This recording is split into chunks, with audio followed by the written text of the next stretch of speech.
Salut tout le monde, j'espère que vous allez bien pendant cette période de révision. Donc le tuteur en U3 vous a préparé plein de surprises, surtout en optique géométrique, pour vous donner des exercices types et des méthodes pour bien réviser pendant votre période de révision. Donc on va commencer par un exercice type. J'espère que ça vous rappelle quelque chose avec la question 22 du tutorat. Donc nous avons une lentille convergente. Dans cette lentille convergente, on a quoi comme données? On sait que l'objet de base AB, il fait 1,5, donc il se retrouve ici. On sait que notre lentille est convergente, donc on va placer les petites flèches de côté opposé. Et on sait que la distance focale, donc la distance entre O et F', fait 4 cm. De plus, on sait encore quoi? On sait que notre lentille est placée à 6 cm de AB. Donc on va placer tout ça dans un schéma d'abord. On nous a dit que ça faisait donc 4 cm, que la distance entre l'objet et la lentille fait 6 cm et que notre objet de base fait quoi? 1,5 cm. Donc on va nous demander de positionner l'image donc A', B', donc de savoir où est-ce qu'elle se situe dans cet espace. Et puis, il faut d'abord mettre la place du miroir concave. Donc c'est un miroir concave, donc on le place de cette forme-là, alors que si c'était un miroir convexe, on le plaçait du coup de cette façon-là.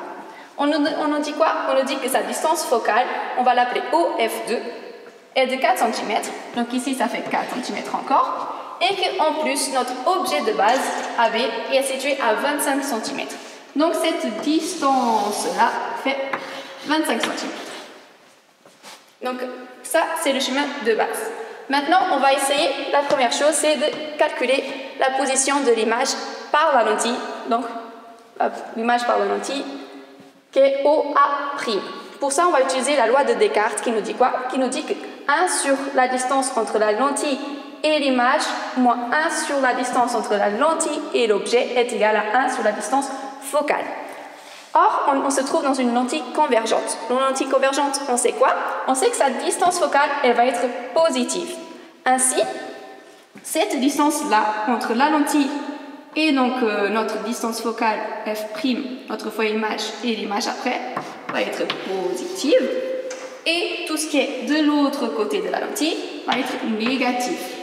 Donc notre distance OA est négative.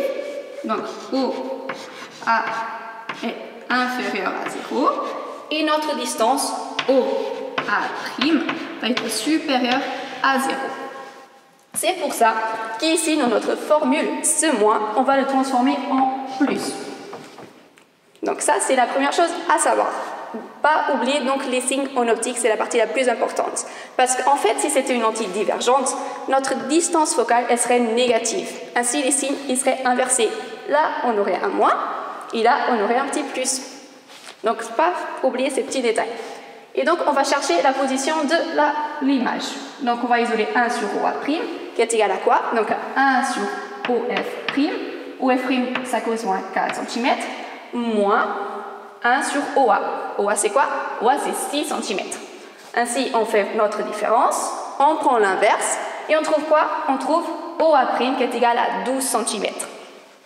Donc, on revient à notre schéma de base. On nous dit que OA', donc la distance entre la lentille et notre image, va être de 12 cm.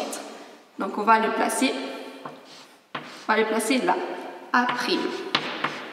Donc si on fait la différence, 25 moins 12 moins les 6, ça va nous permettre de savoir que l'image par la lentille va se situer à 7 cm de notre miroir.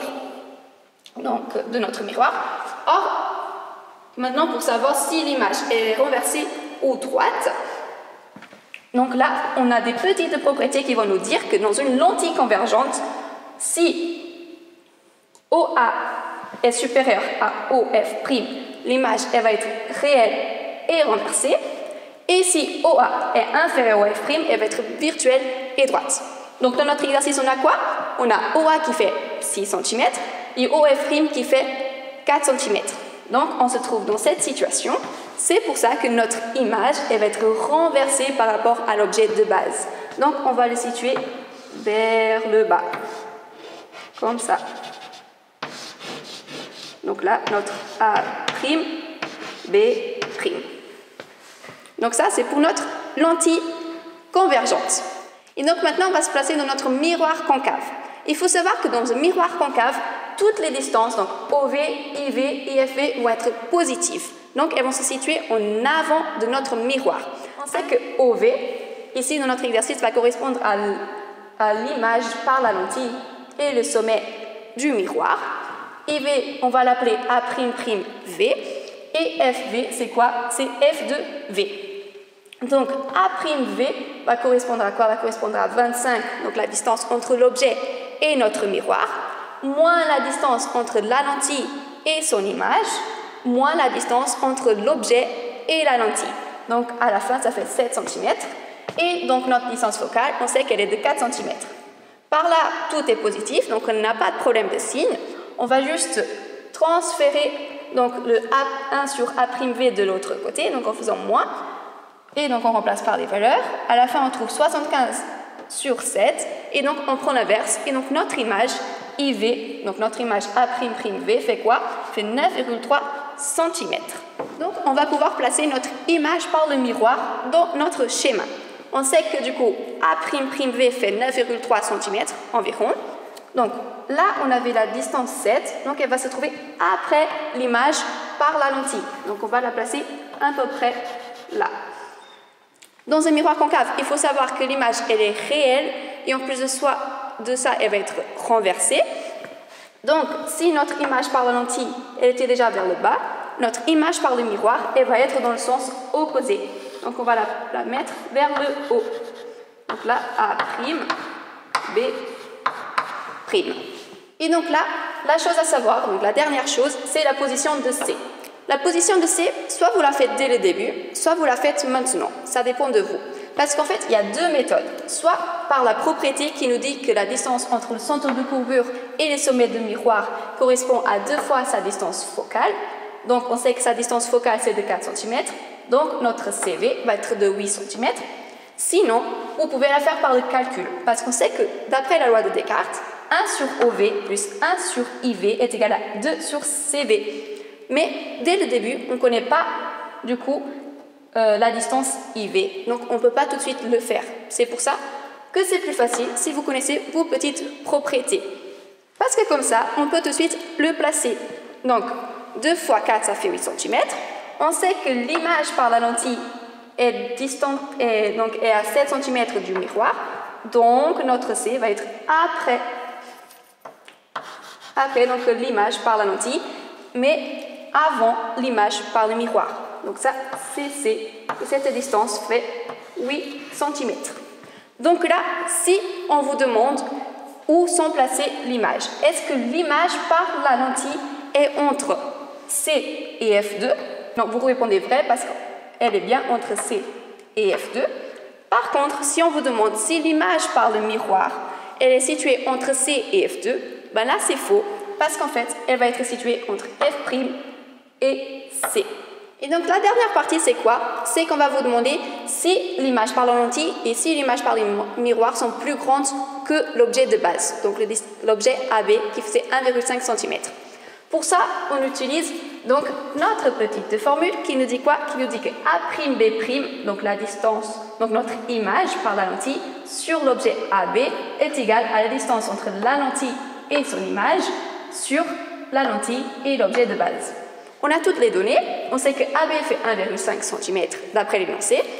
OA', on l'a calculé avant, ça fait 12 cm. Et OA, on le donne dans l'énoncé, qui fait 6 cm. Donc là, on fait notre produit en croix. On fait AB fois OA' sur OA. Et ça nous donne 3 cm. C'est pour ça qu'on peut conclure que A'B' va être supérieur à AB. Pour notre miroir, on va faire pareil. On va calculer la taille de A'B'. On utilise la même formule, mais ici on l'adapte à l'exercice. Donc notre image, c'est quoi? C'est A'B'. Notre objet de base, ça va être l'image par la lentille, donc A'B'. Et tout ça, ça va être égal à la distance entre notre image et le sommet du miroir, donc A'B, sur la distance de l'objet et du sommet, donc A'V. On a toutes les données. A'B' fait 3 cm, on l'a calculé juste avant. A'V, ça fait 7 sur 75, donc ça fait 9,3 cm qu'on a dit avant. Mais il faut toujours utiliser les fractions parce que les arrondis, après, vous pouvez avoir des modifications et donc vos résultats seront faux. Donc, gros piège, toujours utiliser des valeurs exactes au concours. Et puis, donc, A'V, 7 cm, d'après la différence qu'on a vue juste avant. Donc, on fait pareil, le produit en croix. Et on trouve quoi? On trouve que la taille de notre image par le miroir fait 4 cm. Donc, notre image par le miroir, elle va être bien supérieure à l'objet de base AB.